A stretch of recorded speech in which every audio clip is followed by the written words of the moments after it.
আসসালামু আলাইকুম। আজকে আমি আমার ছেলেদের জন্য সরিষার তেল দিয়ে মুরগির মাংস রান্না করব। এর জন্য এখানে আগে থেকে কেটে রাখা পেঁয়াজগুলো সরিষার তেলে ভেজে নিচ্ছিলাম।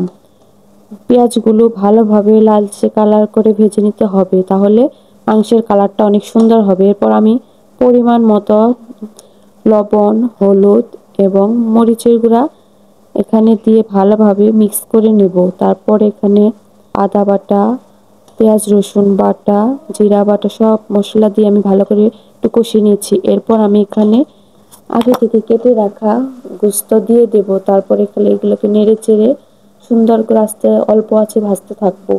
সরিষার তেলে রান্না খেতে অনেক মজা হয়। আমরা বেশিরভাগ সময় সরিষার তেলে রান্না খাই।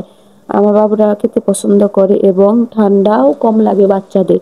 তারপর আমার মাংসগুলো ভাজা হয়ে গেলে এখানে সামান্য পরিমাণের পানি দিয়ে অল্প আঁচে আবারও মাংসগুলোকে কষিয়ে নিব।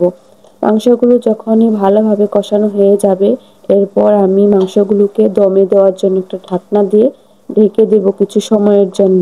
5 মিনিট এভাবে রেখে দিলেই রান্না শেষ হয়ে যায়। মাশাআল্লাহ, আমার রান্নার কালারটা অনেক সুন্দর হয়েছে, আপনি দেখতে পাচ্ছেন।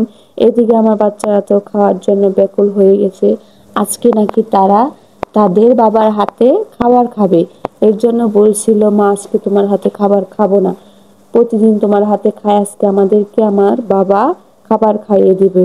এখানে দেখতে পাচ্ছেন যে আমার ছেলে, বড় ছেলে হাত দিয়ে খেতে চাইছে, কিন্তু আর দুই ছেলেকে ওর বাবা খাইয়ে দিচ্ছে। আমার বড় ছেলে সবসময় ও নিজে নিজে খেতে ভালোবাসে, ওকে যদি কেউ খাইয়ে দেয় সেটাও পছন্দ করে না। তাই জন্যই আর বাবা চেষ্টা করছে ওই দুইজনকে খাইয়ে দেওয়ার জন্য। এদিকে আমি বলছিলাম, দেখো বাচ্চাদেরকে খাওয়াতে কত কষ্ট হয়, বাচ্চারা তো সব সময় খেতে চায় না। তুমি আমাকে বলো যে বাবুরা খায় না কিসের জন্য, আজকে খাইয়ে দেখো যে ওরা খাওয়াতে গেলে কতটা দুষ্টুমি করে। তারপর ওর বাবা আমাকে বলছিল, সত্যি বাবুদেরকে খাওয়াতে অনেক কষ্ট হয় তোমার, আজকে আমি বুঝতে পেরেছি। আমাদের ভিডিওটি যদি ভালো লাগে অবশ্যই আমাদের পাশে থাকবেন। আল্লাহ হাফেজ।